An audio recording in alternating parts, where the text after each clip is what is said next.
প্রণাম মহারাজ। এই বর্তমান ধর্মবিদ্বেষের যুগে আমরা কিভাবে এটাকে গ্রহণ করব, মানে আমাদের কি করণীয়? মানে সারা পৃথিবী জুড়েই তো এটা চলছে, এটা আপনি বললেন, কিন্তু আমাদের এটা কি করণীয়, আমরা কিভাবে এটাকে গ্রহণ করব? তুমি তোমার ধর্ম পথে এগিয়ে যাবে শীর্ষেন্দু। তুমি যা করছো, তুমি এমনিতে কি স্টুডেন্ট নাকি? আমি এমবিবিএস পড়া হয়ে গেছে এখন জুনিয়র রেসিডেন্ট হিসাবে রামপুরহাট মেডিকেল কলেজে। আচ্ছা আচ্ছা, সেটারও একটা ধর্ম আছে। তুমি যে মেডিকেল কলেজে তুমি এখন আছো, যুক্ত হয়ে আছো, বসো, সেইটা ভালো করে করো এবং নিজের যে সাধনা, যে জব করছো, সেই জবটা আন্তরিকভাবে করো। দেখো, ভগবান গ্রামার দেখেন না, জানো, যে তুমি জবের আগে প্রাণায়াম করছো কি না, বা ঠিক মতন তুমি মন্ত্র বলছো কি না, সেটা দেখেন না। আন্তরিকতাটা দেখেন, অন্তর দেখেন, মন দেখেন। আর তুমি যেটা বলছো যে তোমার বর্তমান ধর্মবিদ্বেষের যুগে, ধর্মবিদ্বেষ থেকেই তো সব কিছু চলেছে। দেখো, ধর্মবিদ্বেষ তো আজকের নয়। যখন ভারতবর্ষে বিদেশিদের আক্রমণ হয়েছে, সেটা ধর্মীয় বিদ্বেষ। তো যখন ইউরোপিয়ানরা এসেছে, সেটা ধর্মীয় বিদ্বেষ থেকে এসেছে। তার সাথে লোভ, ব্যবসা ইত্যাদি কাজ করেছে, কিন্তু মূলত তো ধর্মীয় বিদ্বেষ থেকেই তো এসেছে। সেটা সবাইকে সেই ধর্মমত গ্রহণ করতে হবে, এই উদ্ধত উচ্চারণ থেকে এটা এসেছে। এক একটা দেশে সংস্কৃতি শেষ হয়ে গেছে। পার্সিয়া কত উন্নত ছিল, বিজ্ঞান, প্রযুক্তি, শিল্প, সংস্কৃতি, সাহিত্যে পার্সিয়া একটা খুব উন্নত দেশ ছিল। জরতৃষ্ট অনুগামী ছিল তারা। এই জরতৃষ্ট অনুগামীরা, এই পারস্যের দেশ, এরা আসলে ভারতের লোক, সূর্য উপাসক।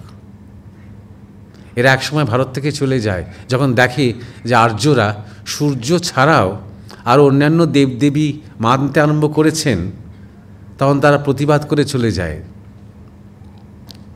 তারা খুব উন্নত জাতি ছিল, এই পার্সিয়ানরা। কয়েক দশকের মধ্যে, জানো তো, কয়েক দশকের মধ্যে পুরো পার্সিয়া শেষ হয়ে গেল। মানে পার্সিয়ার কালচার শেষ হয়ে গেল।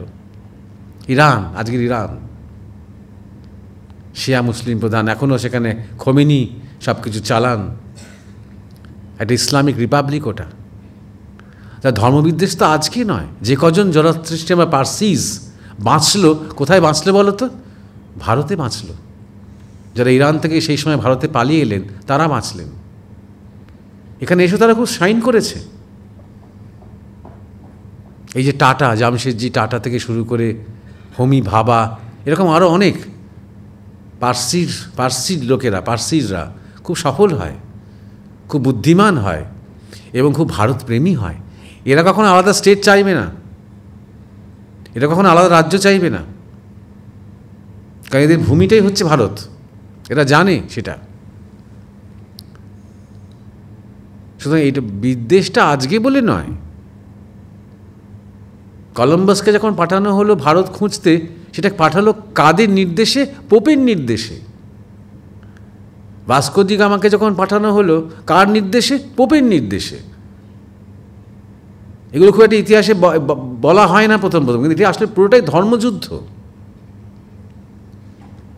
এবং এই কথা ঠিক যে ভারতবর্ষ লড়াই করেছে, খুব লড়াই করেছে, কিন্তু ভারতবাসীরা বিশ্বাসঘাতকতাও করেছে। অনেক জিতেওছে, অনেক হেরেওছে। এবং তার সাথে সাথে আজকে যেটা দরকার শীর্ষেন্দু, সেটা হচ্ছে আমাদের ক্ষাত্র শক্তি।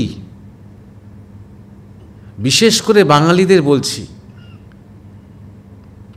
স্বাধীনতার যুগে যে সমস্ত বাঙালি বিপ্লবীরা, কত বাঙালি বিপ্লবীরা যারা স্বাধীনতার মন্ত্রে দীক্ষিত হয়েছিল সেই অগ্নি যুগে, তারা প্রচণ্ড ধর্মবিশ্বাসী ছিল। তারা ভগবদ্গীতা পড়ত, তারা বিবেকানন্দকে প্রাণ থেকে ভালোবাসত, তারা নিয়মিত ডন বৈঠক, যোগ, ব্যায়াম, লাঠি খেলা সব কিছু করত। কেন? যে দেশকে স্বাধীন করবে বলে। এটা কি শক্তি? ক্ষাত্র শক্তি। তুমি দেখবে আজকে আমরা বেশি জিমে যাই, ক্ষাত্র শক্তি নেই, বডি শেপ তৈরি করছি। কেন? কাউকে রক্ষা করবো বলে নয়। নিজের ঘরে যদি কখন আক্রমণ হয় তখন বাঁচাতে পারবে না সে জিম করে। যারা যোগাসন করছে কেন করছে? রক্তচাপ কমানোর জন্য করছে, কাউকে বাঁচানোর জন্য নয়। এই খাদ্য শক্তিটা আমাদের ছিল, হারিয়ে গেছে। কিভাবে হারিয়ে গেছে বলো তো? অহিংসা অহিংসা অহিংসার বচন শুনিয়ে, যে আমরা নাকি অহিংস, আমরা নাকি কারো গালে হাতও দিই না, আমরা নাকি চর খেলে আরেকটা গাল বাড়িয়ে দিই, এটাই নাকি হিন্দু ধর্ম। সত্যি কি তাই? তুমি তাহলে ইয়াং ছেলে, তুমি ভালো করে যদি একটু পর্যালোচনা করো, তুমি যদি শ্রীকৃষ্ণ কি বলছেন অর্জুনকে গীতায় দেখো, তোমাকে সত্যিই মনে হবে শ্রীকৃষ্ণ অর্জুনকে বলছেন যে শোন, ওরা যখন তোকে মারবে মারুক না, তুই আরেকটা গাল বাড়িয়ে দে, দেখ না কত আনন্দ। বলবে? সুতরাং নিজের মধ্যে কীভাবে খাদ্যশক্তি বাড়ানো যায় সেটা দেখো। আর খাদ্যশক্তির আরেকটা দিক আছে, ব্রাহ্মণ্য খাদ্যশক্তি হয় জানো। অর্থাৎ তুমি হয়তো বুদ্ধি দিয়ে অনেক কিছু বুঝতে পারছো, এবার যখন ফিল্ডে কেউ আজে বাজে কথা বললো, তর্ক করতে পারবে তো তার সাথে? যুক্তি দিয়ে তর্ক দিয়ে তাকে হারাতে পারবে তো? এটা হচ্ছে ব্রাহ্মণ্য খাদ্যশক্তি। এটা চরম উদাহরণ হচ্ছে আচার্য শঙ্কর, আদি শঙ্করাচার্য,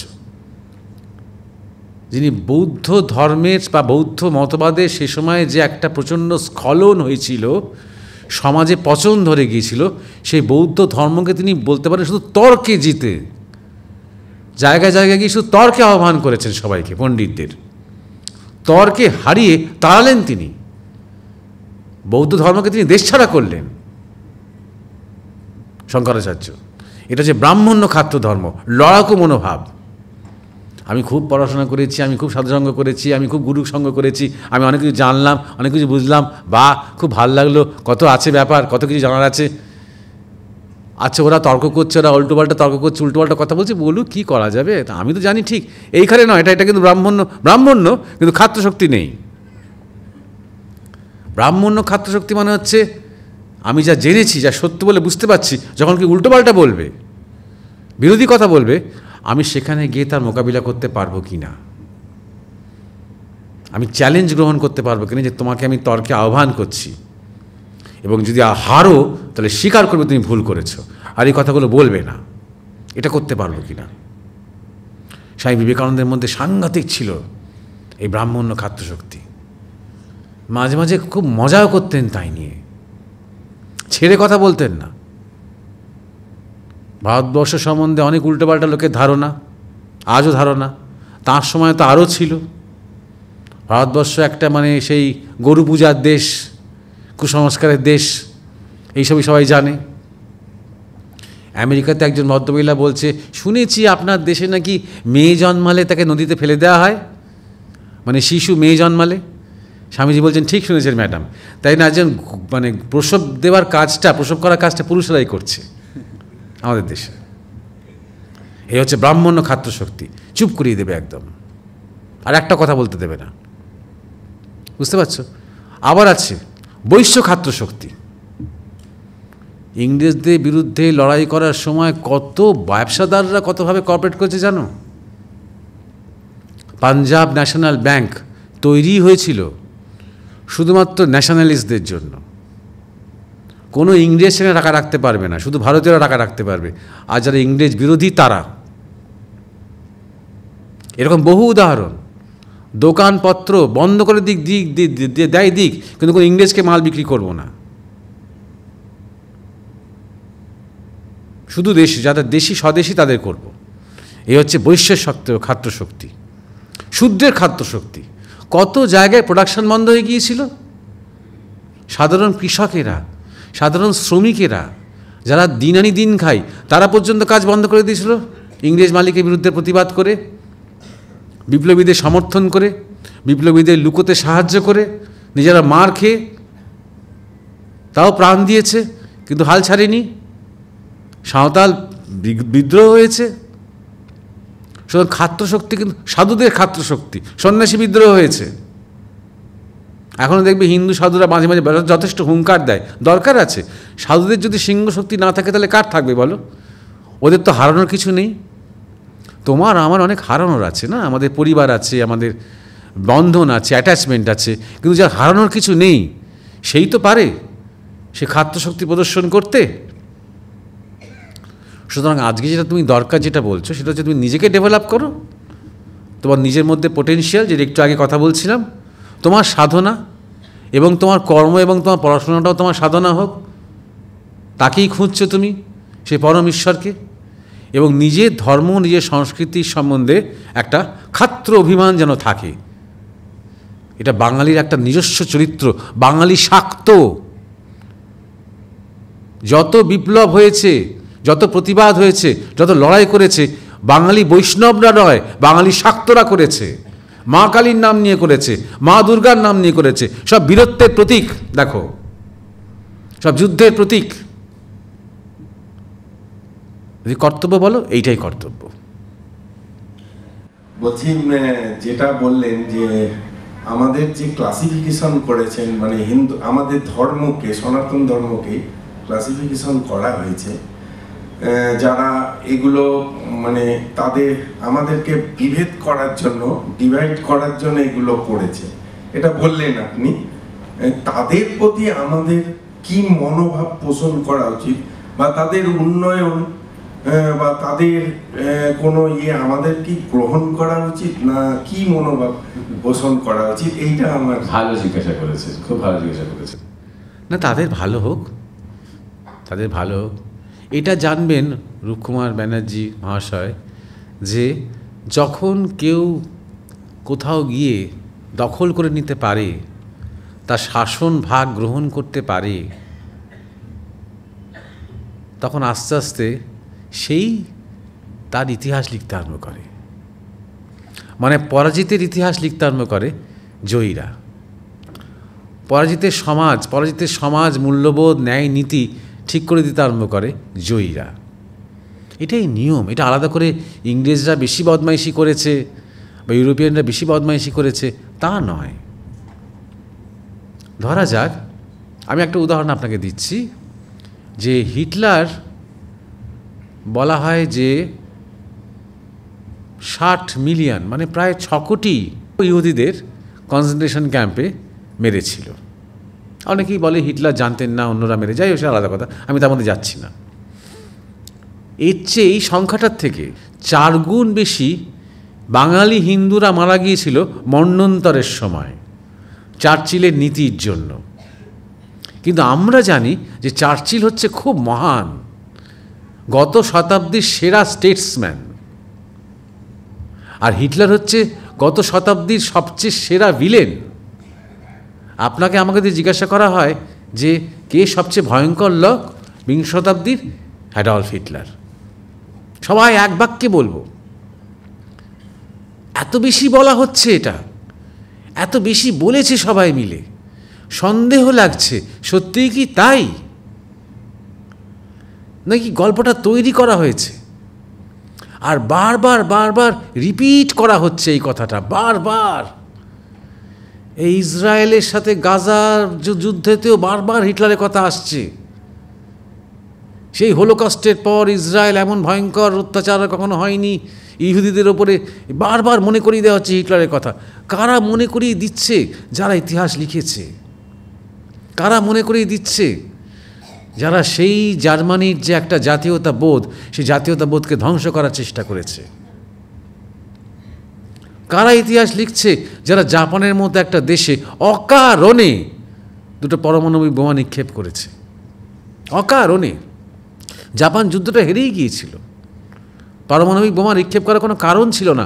আজ পর্যন্ত আমেরিকা কোনো একটা নির্দিষ্ট কারণ দেখাতে পারেনি কেন তারা বোমা নিক্ষেপ করেছে।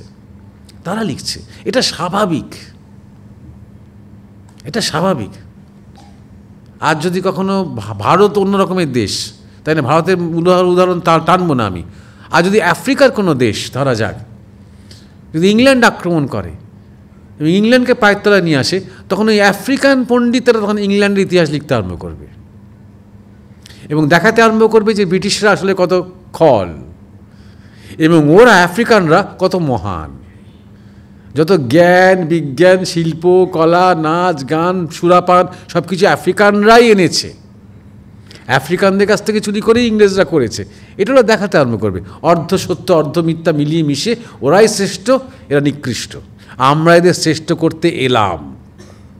দেখো গণতন্ত্র, দেখো আমরা আলোকিত যুগের দেশ, আলোকিত যুগের সংস্কৃতি, আমরা সেই বদমাইশির শিকার হয়েছি।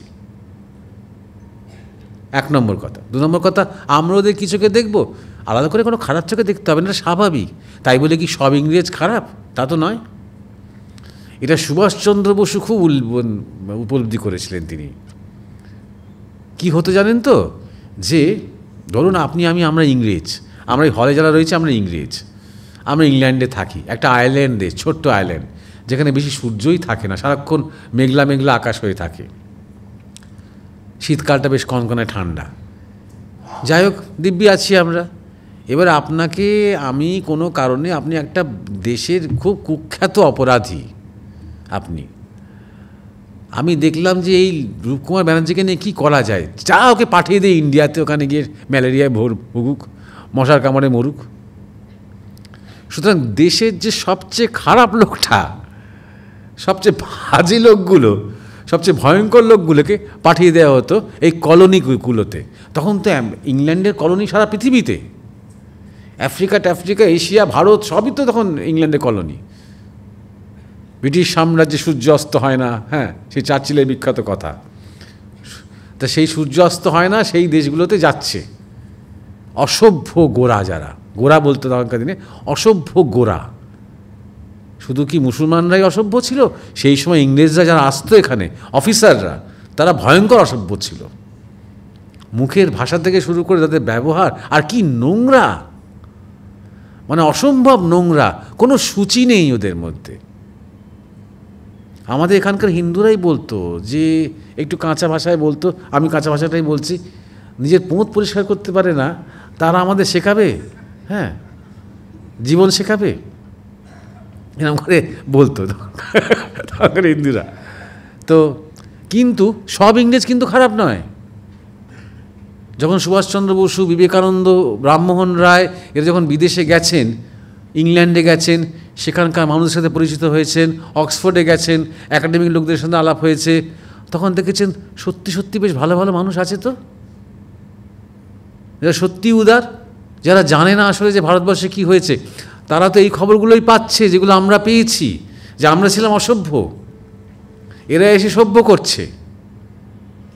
তা যখন সুভাষচন্দ্র বসু কি বিবেকানন্দ গিয়ে বলতেন যে ইংরেজরা তোমরা আসলে কি করেছে জানো, ওরা অবাক হয়ে যেত, তাই আমরা এরকম করেছি। বিবেকানন্দ কথাও বলেছিলেন যে তোমরা যা পাপ করেছো না, যদি পুরো ভারতবাসী থুতু ফেলে এবং থুতুতে তোমরা যদি ডুবে মরো, তাতেও তোমাদের কিন্তু পাপ নিষ্কৃতি হয় না, এত পাপ তোমরা করেছো। ওরা স্তম্ভিত হয়ে গেছে। ওরা বিবেকানন্দকে ভালোবাসে, শ্রদ্ধা করে, তাই বিশ্বাসও করেছে। উনি যখন বলছেন তখন নিশ্চয়ই তাই। এই হচ্ছে power of information, power of data. তাই জন্যে যখনই আপনি দেখবেন যে মিডিয়া কাউকে খুব গালাগাল দিচ্ছে, মনে মনে জানবেন সত্যিই খারাপ কাজ কিছু করেছে নাকি আসলে ভালো কাজ করছে, তাই মিডিয়াকে ওর পেছনে লাগানো হয়েছে। এটা গুরু মহারাজের কাছে শিখেছি আমরা। গুরু মহারাজ বলেছিলেন, যখন দেখবি যে তোর নামে সবাই খুব আজে বাজে কথা বলছে, সব বিদগ্ধ মানুষেরা, তখন জানবি মহামায়া তোকে দিয়ে নিশ্চয়ই কোনো ভালো কাজ করাচ্ছে। সব স্তুতি করছে, প্রশংসা করছে, মানে আপনি লাইনে আছেন, সবাই পছন্দের জায়গায় আপনি হয়ে আছেন, আপনি সবাইকে খুশি করে কথা বলতে পারেন। যখনই লোকে নিন্দা করছে, তার মানে আপনি অনেক বাড়া ভাতে ছাই দিয়ে ফেলছেন। বুঝতে পেরেছেন? তো এইটাই হয়েছে। তাহলে আমাদের অ্যাটিটিউড থাকা উচিত কোনো আলাদা করে ইংরেজ বলে কোনো ঘৃণা নয়, কিন্তু জানা ভাই তোমরা এটা করেছো, এবং তোমরা কেন, যে কেউ এটাই করে। কিন্তু ভারতবর্ষ যদি কোনো দিন আবার পৃথিবীর শাসন করে, ভারতবর্ষ যেমন বিশ্বগুরু হতে চায়, একসময় বিশ্বগুরু হয়েছে, এখনও এক অর্থে ভারতবর্ষই বিশ্বগুরু। এই যে আমি শুরু করেছিলাম এইটা বলে যে ভারত হচ্ছে দ্য ল্যান্ড অফ সিকিং, খোঁজার জন্য এই দেশ। খুঁজতে গিয়ে আমরা এত মন্দির তৈরি করেছি, খুঁজতে গিয়ে আমরা এত রূপ তৈরি করেছি। সারা পৃথিবীর মানুষ যখন ভাবে আমায় খুঁজতে হবে, ভারতবর্ষে আসে। যদি ভাবতো আমাকে বিশ্বাস করতে হবে, আসতে হতো না। যদি ভাবতো আমাকে শুধু শিবকে মানতে হবে, আসতে হতো না। কিন্তু যখন তারা ভাবছে আমাকে খুঁজতে হবে, আমাকে জানতে হবে, আমাকে বুঝতে হবে, আমাকে উপলব্ধি করতে হবে, আমায় সার্চ করতে হবে, এক্সপ্লোর করতে হবে, তখন তারা ভারতবর্ষে আসে। সেই ভারতবর্ষ সত্যি বিশ্বগুরু আজও। এবং এই ভারতবর্ষের কালচার যখন পৃথিবীকে পুরো একদম আস্তে আস্তে ছেয়ে যাবে, তখন দেখবেন আমরা কাউকে দখল করি না। আমরা কারোর ইতিহাস মুছে দিয়ে তার জন্য মিথ্যা ইতিহাস লিখে দিই না। আমাদের দরকার পড়ে না সেটা করার। কারণ যে যে জায়গাতে আছে সেই জায়গা থেকে তুমি মহান হয়ে ওঠো, এটাই হচ্ছে ভারতবর্ষের বার্তা। তোমরা কিছুই ছিলে না, আমরা এসে তোমাদের সব কিছু শেখালাম, তবে তোমরা মানুষ হলে, এটা আমাদের বার্তা নয়। সত্য এটাই যে হ্যাঁ, ভারতবর্ষ হচ্ছে সভ্যতার জনক, এটাই সত্য। এটা কোনো লেখা ইতিহাস নয়। এটা কোনো ইন্ডোলজিস্ট বা কোনো একজন ভয়ঙ্কর ভারত মানে হিন্দু প্রেমী কোনো একজন ফ্যানাটিক্স কোনো স্কলারের লেখা বক্তব্য নয়।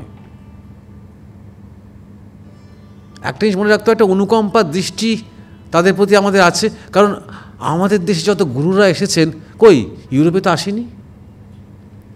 আমাদের দেশে যত অবতারেরা এসেছেন, কই ইউরোপে তো আসেনি। আমাদের দেশে যেমন রামায়ণ মহাভারত আছে, কই ওদের দেশে তো নেই। সুতরাং কোথাটা বেচারা তো তারা। ওরা লোভটাই জানে, ওরা জটটাই জানে, ওরা দখলটাই জানে, অধিকারটাই জানে, শাসনটাই জানে, কর্তৃত্বটাই জানে, রাজনীতিই জানে, ধর্মীয় গোলামিই জানে, আর তো কিছু তেমন জানে না। ভারতবর্ষের কাছ থেকে শিখছে, শিখতে শিখতে শিখতে শিখতে আস্তে আস্তে আস্তে আস্তে ওদের মধ্যে বৃত্তিটা হয়তো পাল্টাবে। বলাই হয় বৃহস্পতির সন্তান আর শুক্রাচার্যের সন্তান। বৃহস্পতির সন্তান হচ্ছে দেবতা, শুক্রাচার্যের সন্তান হচ্ছে দৈত্য। দৈত্য মানে খারাপ লোক নয়, জড়বাদী, খুব সায়েন্স আর টেকনোলজি আর অস্ত্র আর শস্ত্র, হ্যাঁ, আর উদ্যোগ আর ইন্ডাস্ট্রি আর ব্যবসা, এই দিকে বেশি মনোযোগ। আর অপর যে সন্তান, বৃহস্পতির সন্তান হচ্ছে দেবতা, সে হচ্ছে মন, দর্শন, ভাব, কল্পনা, কাব্য, সম্পর্ক, প্রেম। এই দুয়ের কোথাও একটা মেলবন্ধন দরকার। দৈবকে নিয়ে দৈত্য বৃত্তি জেগে উঠুক, সায়েন্স ইন্ডাস্ট্রি হোক দৈবকে আধার করে। আগে মনোজগৎ, আগে অন্তর্জগৎ, তারপর বহির্জগৎ। শুধু ওদের প্রতি আমাদের কোনো বিদ্বেষ দৃষ্টি রাখার দরকার নেই,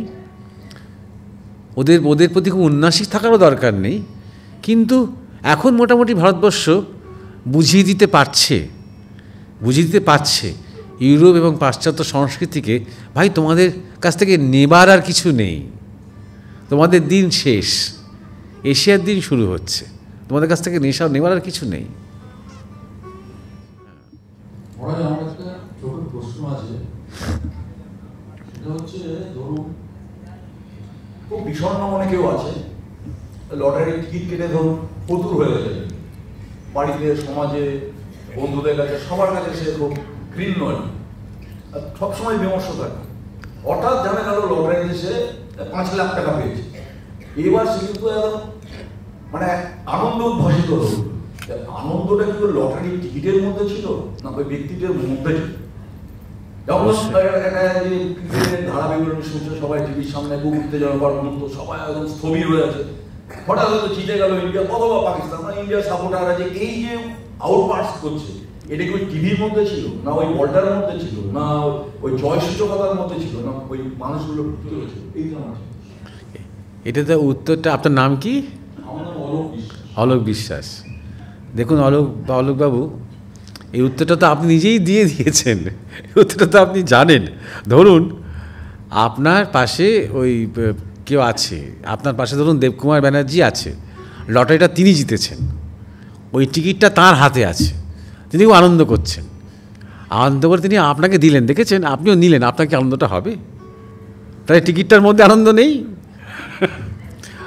তাই তো টিকিটটা, এক সেকেন্ড, তাই টিকিটটা হাত বদল করলেই তো আনন্দটা ট্রান্সফার হয়ে যাবে। প্রশ্নটা করেছেন, আমি সেভাবে উত্তরটা দিচ্ছি।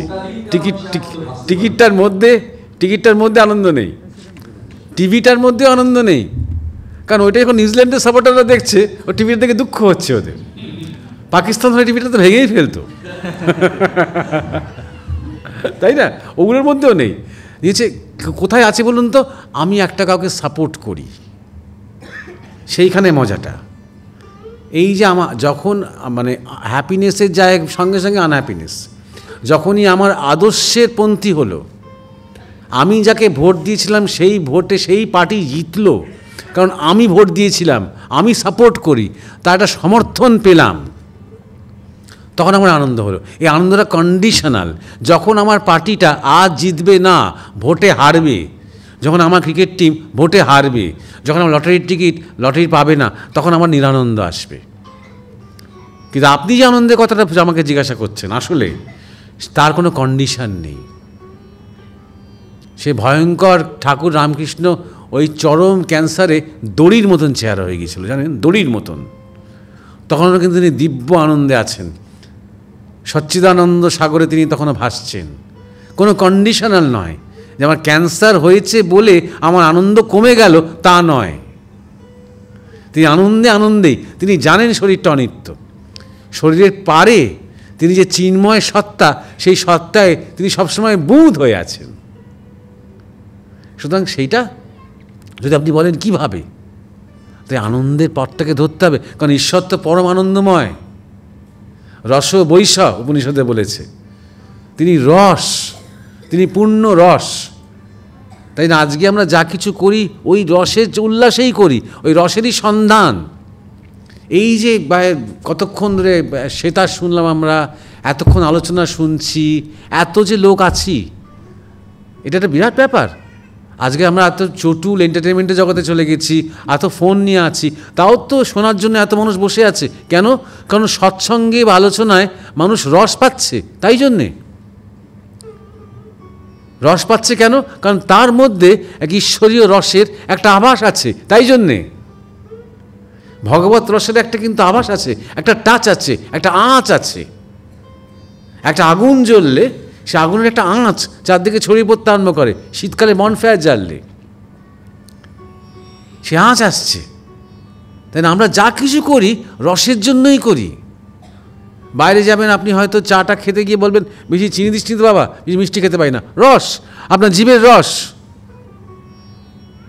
আপনি যাওয়ার কথা ভাববেন যে বাসে যাব না এতে যাব না ওতে যাব, দেখ বাবা ভিড় কোথায় আছে কম, একটু হালকা একটু বসে যেতে পারবো কিনা, রস।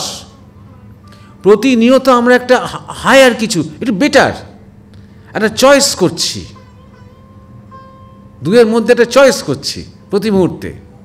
কেননা আমরা একটু রস চাইছি, খাওয়াতে, পড়াতে, শয়নে, স্বপনে, সম্পর্কে। কেন বলুন তো? সেই রসের উৎস হচ্ছেন ঈশ্বর, সেই চরম রসের। আমরা ইন্দ্রিয় ভোগের মধ্যে দিয়ে সেই রসটাকে, সেই রসের স্পৃহাটাকে আস্তে আস্তে আস্তে আস্তে খইয়ে দিচ্ছি।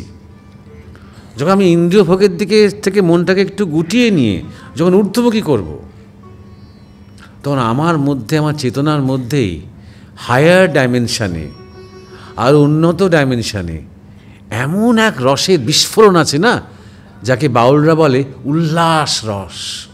সে শুধু আনন্দ নয়, উল্লাস। সেই উল্লাসকে কন্টেন করা যায় না বলেই মানুষ সমাধিস্থ হয়। ঠাকুর শ্রীরামকৃষ্ণ যখন গান করতে করতে, কথা বলতে বলতে স্থির হয়ে গেল তার শরীরটা, দাঁড়িয়ে পড়লেন, কারণ তিনি ভেতরকার যে সেই সাংঘাতিক উল্লাস সেটাকে আর ধারণ করতে পারছেন না, রাখতে পারছেন না, ধরে রাখতে পারছেন না। এটা শুধু আনন্দ নয়, আনন্দোচ্চার ভয়ঙ্কর একটা বিস্ফোরণ ভেতরে, ভগবত বিস্ফোরণ। শরীর বেগে গেল এবং প্রাণের কোনো স্পন্দন আর তখন পাওয়া যাচ্ছে না তার শরীরে, স্থির হয়ে গেল। তখনই আমরা তাকে সমাধি বলি। সেই রসের সন্ধানই তো সাধকেরা করে, সেই তার খোঁজেই তো বেরিয়েছি, সেই পথে তো চলার চেষ্টা করছি। আমার একটা ছোট্ট পুস্তকের দোকান আছে, বইয়ের দোকান, যদি আপনাকে বুক করেন না। বুক করেন।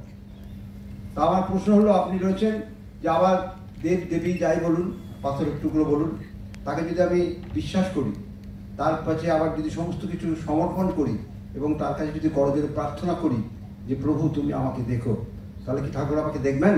অবশ্যই। অবশ্যই, সেটা নিয়েই তো কথা হচ্ছিল। সেখানেই তো শক্তি। পাথরটার মধ্যে তো কোনো নিহিত তেমন শক্তি নেই। এই লটারি টিকিট নিয়ে কথা হচ্ছিল, পাথরটার মধ্যে তো অ্যাকচুয়ালি কোনো শক্তি নেই। আমি তাকে শক্তি দিচ্ছি। এটা কি বলে, যেটা প্রাণ পূজা, প্রাণ প্রতিষ্ঠা করা হয়। দেখবেন যখন কোনো মন্দিরে নতুন বিগ্রহ স্থাপন করা হয়, স্থাপন করলে কিন্তু সেটা মা হয়ে ওঠে না, বা বাবা হয়ে ওঠে না, বা মহাদেব হয়ে ওঠে না। স্থাপন করার পর প্রাণ প্রতিষ্ঠা করতে হয়। কার প্রাণ দিয়ে প্রতিষ্ঠা হয়? পূজারীর প্রাণ দিয়ে প্রতিষ্ঠা হয়, শাস্ত্রের প্রাণ দিয়ে প্রতিষ্ঠা হয়, সমাজের বিশ্বাসের প্রাণ দিয়ে প্রতিষ্ঠা হয়। যত দিন যায় সেই প্রাণ আস্তে আস্তে আস্তে আস্তে আস্তে আস্তে আস্তে আরও সবল হয়ে ওঠে। 1 নম্বর। 2 নম্বর কথা হচ্ছে, ভারতবর্ষে যে এত এত হাজার হাজার দেবদেবতা, কোটি কোটি নয়, এটা আরেকটা ইংরেজদের গল্প যেটা আমরা নকল করি, আমরা রিপিট করি। 33 কোটি দেবদেবতা। লোকে যখন বলে না, আমি বলি 33টা দেবদেবীর নাম বলুন তো, আপনি কোটি ছেড়ে দিন, 33টা দেবদেবীর নাম বলুন। তা বলতে পারে না, 5টা 7টা বেশি এগোতেই পারে না। আমাদের গর্ব হওয়া উচিত যে এত আমাদের দেবদেবী। এটা আমাদের দেশের আরেকটা মহান সংস্কৃতি, এটা পুরো বিজ্ঞান।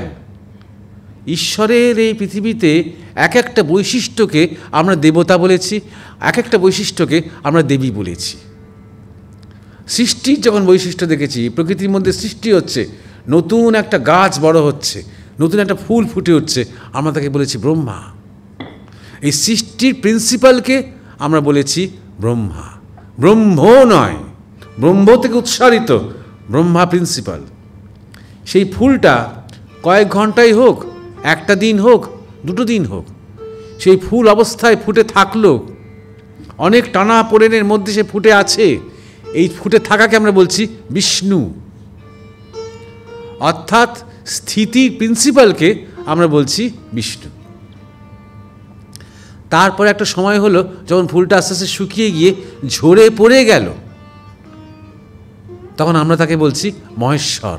লয়ের প্রিন্সিপালকে বলছি মহেশ্বর। কিন্তু এটাও জানি এটা একটা চক্রের মধ্যে রয়েছে, শেষ কিছুই হয়ে যায়নি। যেটা ঝরে পড়লো সেটা কিন্তু মাটির সাথে মিশে যাবে। এবারে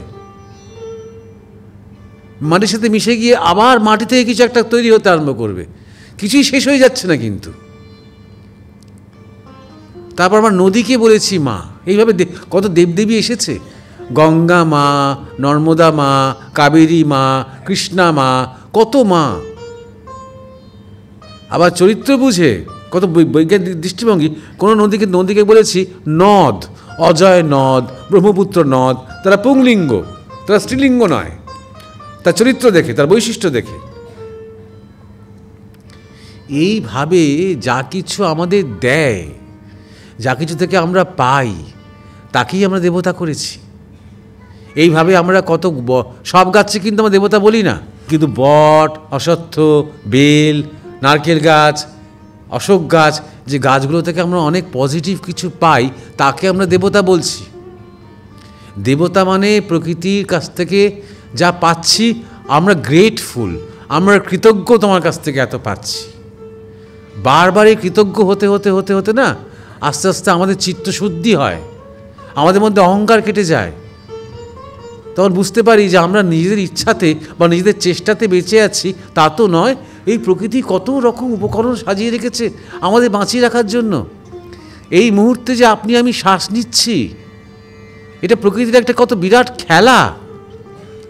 প্রকৃতি কত চেষ্টা করছে বাইরে থেকে ভেতর থেকে যাতে আপনি শ্বাসটা নিতে পারেন। সময় যখন শেষ হয়ে যাবে, কাল যখন আর থাকবে না, তখন আর শ্বাস নিতে পারবো না। এইভাবে এতগুলো ফোর্সেস কাজ করছে, কিন্তু আমার চেষ্টা ছাড়াই, আমার চেষ্টা ব্যতিরেকে, আমার চেষ্টা অতিরিক্ত আমি বেঁচে আছি। তাই জন্য প্রাণকে বলা হয়েছে আরেকটা বিরাট শক্তি, যে প্রাণকে প্রণাম করা হয়েছে। এই প্রাণতত্ত্বকেই বলা হয়েছে কৃষ্ণ, এই প্রাণতত্ত্বকেই বলা হয়েছে শিব, এই প্রাণতত্ত্বকেই বলা হয়েছে দুর্গা, এই প্রাণতত্ত্বকেই বলা হয়েছে কালী। এইভাবে আমাদের দেবদেবীগুলো এক একটা বিজ্ঞানের আইকন। ঠিক যেমন আপনি যদি এখন একটা ফর্মুলা দিয়ে একটা গ্রাফ তৈরি করতে যান, ফিজিক্সের ফর্মুলা দিয়ে আপনাকে গ্রাফ আঁকতে হবে এবং পয়েন্টে পয়েন্টে আইকন দেখাতে হবে যে এটা লাইট, এটা সাউন্ড, ইলেকট্রিসিটি, এটা গ্র্যাভিটি। ঠিক তেমনই প্রকৃতির মধ্যে এই হচ্ছে কালী তত্ত্ব, এই হচ্ছে শিব তত্ত্ব, এই দুর্গা তত্ত্ব, এই বরুণ তত্ত্ব, এই ইন্দ্রিয় তত্ত্ব। ইন্দ্র মানে মন, ইন্দ্রিয় মানে মন। কোনো ভারতীয় বলবে না যে আমি 30টা দেবদেবী মানি মানে ঈশ্বর 30টা, না। একজন সাধারণ গ্রামের লোকও আপনাকে বলবে যে ঈশ্বর এক, কিন্তু তার কত বিভিন্ন প্রকাশ, কত প্রকাশের মধ্যে দিয়ে তিনি তার খেলা করে চলেছেন। সুতরাং এই হচ্ছে আমাদের দেবদেবীর তাৎপর্য। ছোট করে বললাম, বেশি সময় নেই। প্রতিটি দেবদেবী একটা বিরাট রিসার্চ, আমাদের খুব প্রাচীন সভ্যতা। এটা 5000 10,000 বছরের নয়, 50-60 বছরের সভ্যতা। অনেক বিবর্তন হয়েছে, অনেক ইভলভ করেছে, করে আজকে এমন একটা জায়গায় পৌঁছেছে যে আমাদের আশ্চর্য লাগে ভাবতে যে ঋষিরা কত দূরদর্শী ছিলেন এবং কত প্র্যাকটিক্যাল ছিলেন। কিন্তু আজকে আমরা সেটা ভুলে গিয়ে আমাদের সেই সভ্যতা, সেই সংস্কৃতি, সেই দেবদেবীকে নিয়ে ওরা উপহাস করে বলে আমরা ওদের নকল করি। এটা বিজ্ঞান। আমি তো বলবো আমাদের গর্বিত হওয়া উচিত, আমাদের এত দেবদেবী আছে। আমাদের দেবদেবী আছে বলেই তো আমরা প্রকৃতিকে, আমাদের কালচার কখনো শেখায় না প্রকৃতিকে নষ্ট করো। আমাদের কালচার কখনো শেখায় না যে প্রকৃতির থেকে তুমি শ্রেষ্ঠ, কখনো শেখায় না। সেমিটিক কালচার শেখায়, আমি জেনে বলছি। ইউরোপিয়ান কালচার, আমেরিকান কালচার শেখায়, বা মধ্যপ্রাচ্যের কালচার শেখায় যে মানুষই শ্রেষ্ঠ, প্রকৃতি রয়েছে মানুষের নিমিত্ত, অর্থাৎ মানুষের সেবা করার জন্য প্রকৃতি রয়েছে। এটা সেমিটিক কালচার। আমাদের কালচার তা নয়। আমাদের কালচারের শ্রেষ্ঠ নিকৃষ্ট বিচারটাই নেই। ওই যে প্রকৃতি সর্বভূতে, প্রকৃতি সব, এই জগৎ প্রকৃতিতে নিমজ্জিত। একটা ইঁদুরও যেমন সে প্রকৃতির সন্তান, মানুষও তেমন প্রকৃতির সন্তান। এই প্রকৃতির মধ্যে প্রাণীকুলের যে বৈশিষ্ট্য, যে বিবর্তন হয়েছে, সেই বিবর্তনের শ্রেষ্ঠ প্রকাশ মানুষ। অর্থাৎ বিবর্তন হতে হতে এককোষী প্রাণ থেকে বহুকোষী প্রাণ, বহুকোষী প্রাণ থেকে শেষ পর্যন্ত মানব শরীর এসেছে। এরপরে বিবর্তন কোথায়? এবারে অভ্যন্তরীণ বিবর্তন, উদ্বর্তন আমাদের গুরুদেব বলতেন। এবার ভেতরে ভেতরে মানব শরীরে এসে আবার নতুন কোনো শরীর নেওয়ার নেই। এর চেয়েও ভালো শরীর, এর চেয়ে উন্নত শরীর নেবার নেই। এরপরে যেটা নেওয়ার আছে সেটা হচ্ছে স্বভাবের যে উত্তরণ, স্বভাবের যে উত্তরণ, সত্তার দিকে, সত্যের দিকে, পরম আনন্দের দিকে, সেটাই কর্তব্য। এটাই হচ্ছে আমাদের শিক্ষা। তাই জন্যে আমাদের দেখবেন দুর্গা পুজো থেকে শুরু করে, সরস্বতী পুজো থেকে শুরু করে সমস্ত পুজোয় প্রকৃতির কত উপাদান নিয়ে আমাদের পূজা। ধান নিয়ে, দুর্বা নিয়ে, কলা পাতা নিয়ে, কলা গাছ নিয়ে, শাক নিয়ে তাই নিয়ে, কত কত প্রকৃতির উপাদান নিয়ে, কত জীবজন্তু আমাদের দেবদেবীর সাথে। কার্তিকের সাথে ময়ূর, সরস্বতীর সাথে হাঁস, লক্ষ্মীর সাথে পেঁচা। অন্য কোনো কালচারে পাবেন এটা? দুর্গার সাথে সিংহ। এত রেসপেক্ট ফেলো বিংসদের প্রতি, যারা আমাদের সহপ্রজাতি, তার সাথে এত অন্তরঙ্গ সম্পর্ক, তার সাথে এত অভিন্নতা বোধ, তাদের নিয়েই যে আমরা আছি, তারাও যে আমাদের নিয়ে আছে। এই যে মন্দিরে মন্দিরে চারপাশে ঘিরে এত বাঁদর, হনুমান, এই যে হনুমানকে পূজা করা, আর কোথাও আছে তো? তাহলে আমাদের কি প্রকৃতি পাঠ শিখতে হবে ইউরোপিয়ানদের কাছ থেকে? ইকোলজি শিখতে হবে ওদের কাছ থেকে? শিক্ষা অবস্থা থেকে আমরা শিখবো একটি গাছ একটি প্রাণ, শিখে তো আমরা বুঝতে পারবো আচ্ছা আচ্ছা তাই তো জানতাম না। তাই কি আজকে আমরা জানতে পারছি ওরা আমাদের জানাচ্ছে বলে যে গাছের মধ্যে প্রাণ আছে? ওরা আমাদের জানাচ্ছে বলে আমরা জানতে পারছি যে বিড়াল কুকুরকে ভালোবাসো। মহাভারত শুরু হচ্ছে একটা কুকুরকে দিয়ে, মহাভারত শেষ হচ্ছে একটা কুকুরকে দিয়ে।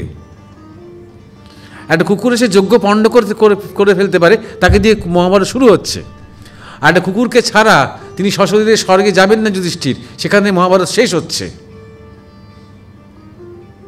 এইটাই বলছি, তেমন কিছু রিসার্চ করতে হবে না নিজের সংস্কৃতিটাকে বোঝার জন্য। একটু নিজের কমন সেন্স খাটালেই বুঝতে পারা যায়। একটু ওই বিদেশি যে আমাদের চিন্তা করার ঢংটা আমরা শিখেছি ওদের কাছ থেকে, সেই ঢংটাকে সরিয়ে দিলেই না, যদি মৌলিক শিশুর দৃষ্টি নিয়ে দেখুন, তাহলে দেখবেন কত উন্নত, কত গভীর, কত প্রাচীন এবং কত আধুনিক আমাদের সংস্কৃতি। আমরা গর্বিত, যেটা আপনি বললেন, আমি গর্বিত যে আপনি একটা পাথরের টুকরোকে ভালোবেসে তার মধ্যে আপনি শক্তি সঞ্চার করছেন আপনার বিশ্বাস দিয়ে। সেই পাথরটা সত্যি সত্যি চিন্ময় হয়ে উঠছে আপনার শক্তিতে। আরও 5 জন যদি যুক্ত হন তাহলে তাদের শক্তিতে। একজন মহাপুরুষ যদি আসে 1 মিনিটে হয়ে যাবে সেটা, তার শক্তিতে। সেই পাথরটার মধ্যে দিয়ে সত্যি সত্যি মিরাকল ঘটতে আরম্ভ করবে। তাহলে শক্তিটা কোথায়? শক্তিটা প্রাণে, প্রাণ শক্তি। জড়ে কিন্তু নয়, জড়েও প্রাণ আছে, প্রমাণ হয় যে প্রাণ দিয়ে সেটা আসে, সেই ফিডব্যাকটা পাওয়া যায়। আমি একটা জিনিস দেখেছি, খুব সাধারণ তুচ্ছ কথা দিয়ে শেষ করছি, যে ফোন, এই সেলফোন, স্মার্টফোন, যারা ঘ্যাচ ঘ্যাচ ঘ্যাচ ঘ্যাচ করে ব্যবহার করে, দেখবেন কেউ কেউ আছে ঘ্যাচ ঘ্যাচ ঘ্যাচ ঘ্যাচ করে ব্যবহার করে, আঙুল দিচ্ছে না হাতুড়ি ঠুকছে আপনি বুঝতে পারবেন না। আর কাজটা শেষে গেলে ট্যাগ করে ফেলে দিল বিছানার ওপরে। অ্যাপ্লিকেশানগুলো বন্ধ পর্যন্ত করে না।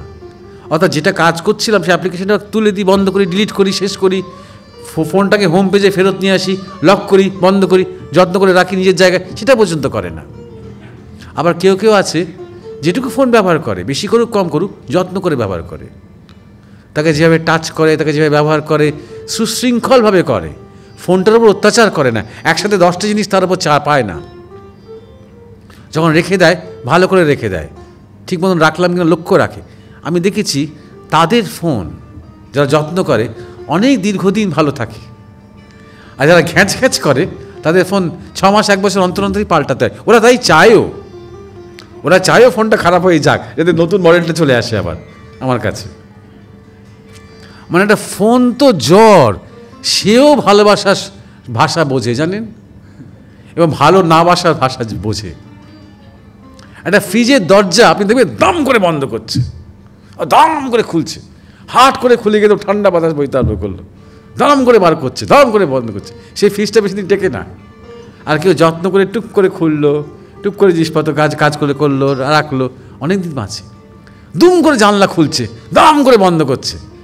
সত্যি সত্যি জানলার পাল্লাগুলো ক্ষিপ্ত হয়ে যায়, শুনলে আপনার অবাক লাগবে, কিন্তু সত্যি সেটা হয়। প্রাণময় এই জগৎ, আর সেই প্রাণের উৎস হচ্ছে আমরা হয় প্রাণ দিই, নাহলে প্রাণ নিয়ে নিই।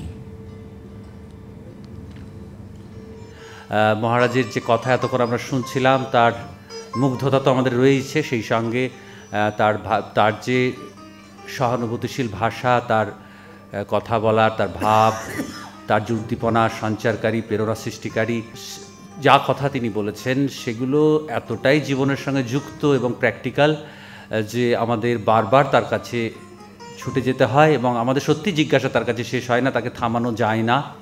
আপনারা যদি একটুখানি সন্ধানী হন মোবাইল ফোনে, তাহলে আমাদের যে ইউটিউব চ্যানেল আছে, অর্থাৎ মরমিয়া স্পিরিচুয়াল সোসাইটি, সেখানে গিয়ে আপনারা সার্চ করলে মহারাজের নানা আলোচনা সেখানে আছে, আপনারা দেখতে পারবেন। আর আমরা মনে করি মহারাজ একজন জীবন অনুরাগী শিল্পী, জীবনের সব দিক তিনি কৌতুকময়তার সঙ্গে, আগ্রহের সঙ্গে, আনন্দের সঙ্গে দেখেছেন। আমাদের হাসি কান্না মেশানো যে জীবন, সেই জীবনকে ধরেই তিনি উত্তরণের পথ, আগামীর পথ নির্দেশ করেন। তিনিই একমাত্র এই মুহূর্তে আছেন যিনি জগতের সব কিছুকে নিয়েই একটা সমাধান, একটা ঐক্যসূত্রের পথ দেখাতে পারছেন। আমাদের অনুষ্ঠান শেষ নয়, আমরা মহারাজকে আপাতত বিরতি দিচ্ছি, আমাদের সমাপ্তির সঙ্গীত এরপরে আছে। আমি মহারাজকে পুনরায় প্রণাম জানাবো, তার কাছে আশীর্বাদ চেয়ে নেব যাতে আমরা পুনরায় মহারাজকে নিয়ে এইরকম অনুষ্ঠানের আয়োজন করতে পারি। সবাইকে ধন্যবাদ জানাই, আপনারা এসেছেন এবং ধৈর্য ধরে এতক্ষণ এখানে বসে থাকলেন। আমাদের সন্দেহ ছিল একটু অন্যরকম অনুষ্ঠান, তো একটা আলোচনা সৎসঙ্গের অনুষ্ঠান মূলত, তা আমাদের সন্দেহ ছিল যথেষ্ট মানুষের আগ্রহ পাবো কি না। তা সে আগ্রহ থেকে খুব ভালো লাগছে। আপনাদের উৎসাহে এবং আপনাদের সহযোগিতায় আবার এরকম ধরনের অনুষ্ঠান করার সুযোগ পেলে নিশ্চয়ই আমরা মিলিত হব। সবাইকে আমার নমস্কার জানাই। ধন্যবাদ।